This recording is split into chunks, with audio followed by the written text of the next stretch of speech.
So let me ask you a question. How you feel? How do you feel about going 50-50 on relationships? What do you think about? I'm never doing that. Why? They drug dealers. I will never go 50-50 with no man. So it can't be 20-80. No. So no. Him? Absolutely. And then what about you? I got coochie. I don't know if that's a fair trade. That's what. See, okay. So boom. I've never been in a relationship where a man needed me to pay. Like, I date the men that find it disrespectful to go in my pockets. Don't ever disrespect me, go in your pockets and you with me. Why you looking at me with such disgust? Like, since I was 19, 20, niggas been buying me cars and paying all my bills. Oh. Well, I mean, I live with them, so they paid our bills. So I don't know. I've been spoiled, and I didn't ask. They did it. So one thing I would not do is ask a man. I don't know if that's standards. That's just that type of man. So you can't date a broke nigga? Why would I do that? I got bills.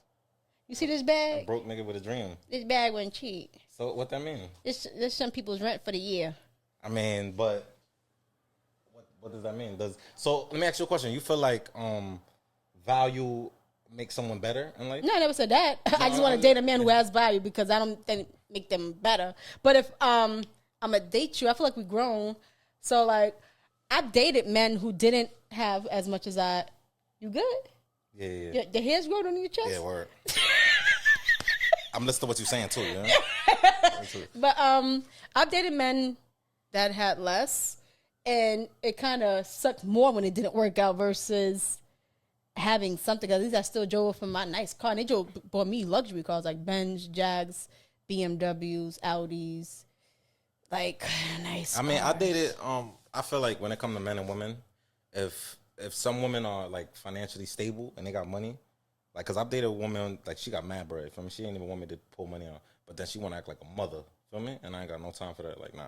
But I guess it's like a man. Like I feel like men try to like control women with that aspect. Yeah. I ain't gonna hold you. I've controlled, like, try to control a woman when I was, feel me? With her. I was paying all the bills. I'm like, yo, quit your job.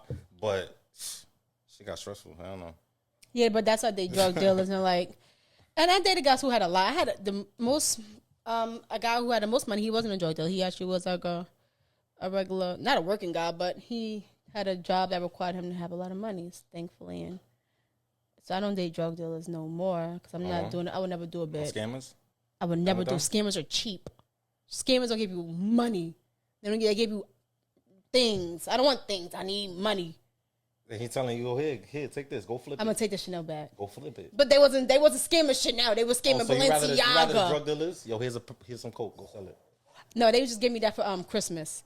But they'll give me cash. Give me ounces. I'm dead ass. I'm not even joking. Right, so let me ask you a question. When it comes to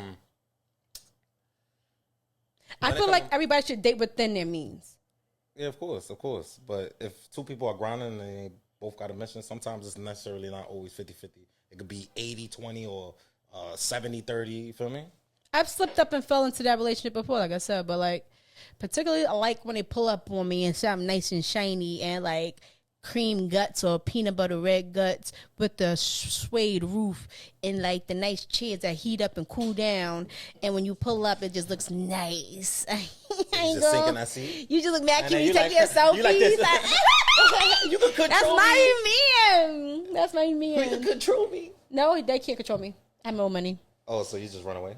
I don't run away. No, I like being controlled though. Oh, okay. See? Okay, so you become submissive by the right person. I don't know if you call that submissive. I've learned that. I learned that black women aren't really submissive. Why you say that? Because we think if we just clean, cook, and suck dick, that makes us submissive. I realize that's not all the properties of being submissive because I have friends of other races and I see how they tend to their man, and I'm like, ooh, I don't do that. I don't do that. Too good for that? I didn't say I was too good for that. I'm just conditioned that way. I feel like black women, we come from a different culture. So we've been raised by single moms. Yeah, facts. So we've seen our moms hustle. See how that works out? And then that makes a lot of women feel like, yo, I don't need a man for nothing. But honestly, you feel me? You not having that man in a household is just, repeating the same cycles, right? So, but then the man has to stay. Yeah, but the woman has to make the man want to stay too. What do we do to make y'all leave and cheat? Because my ex-boyfriends say like, oh no, you was the best girlfriend I ever had. So why the fuck did you cheat on me? Why did you have a baby on me? Why did you cheat on me? Why did you beat me? If I was the best girlfriend you had, why did you do those things to me? Because you ain't duck. Man. Don't get it. Okay. No, it's okay. No, I swung. I ain't duck. I swing back. Bow, bow. We both going toe to toe. Ain't no man ever walk out of here without a scratch, and I did. That's crazy. And I believe you. Real talk. But I'm just saying, like, I'm trying to, as I got older, I learned to try to be more submissive. But I'm trying to be submissive with ex-boyfriends. That don't work. Like, I'm trying, if that makes any sense. Like, I learned from my mistakes what I did with somebody. So then I'm trying to go back. So now me trying to be submissive, they just taking advantage.